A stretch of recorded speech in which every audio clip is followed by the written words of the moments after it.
বাপ কোথায় যাচ্ছিস রে বাপ? আব্বা আমি একটু বাজারে যাচ্ছি তো।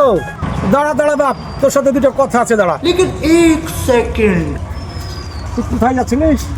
আব্বা আমি তো বাজারে যাচ্ছি। কথাটা হচ্ছে অনেকদিন থেকে তোকে দুটো কথা বলবো বলছি, কিন্তু আমার মনের খুব ইচ্ছা, কিন্তু আমি তোকে বলতে পারছি। তুই আমার একটা কথা রাখবি? বলো আব্বা, তুমি যা বলবে আমি রাখবো। আমার গাড়িতে চড়ার খুব শখ, তো তুই একটা আমাকে গাড়ির ব্যবস্থা করে দেন চড়ার। আব্বা গাড়িতে চাপা যখন এতই তোমার শখ, তাহলে আবার আমি যখন বাজারে যাচ্ছি, যদি বাজারে গিয়ে যদি গাড়ি ঘোড়া পাচ্ছি, তাহলে আমি গাড়ি নিয়ে আসছি। তো যা দেখ কি হয়, 9 দিন থেকে শখ, কাউকে বলতেও পারবি না, চোখে বললো তুই গাড়িতে চড়ার একটু ব্যবস্থা করে দেবে। ঠিক আছে আব্বা, আমি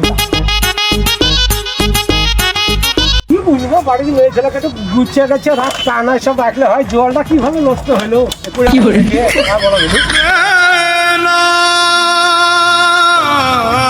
আব্বা আব্বা আব্বা আব্বা, পুলিশ আসছে।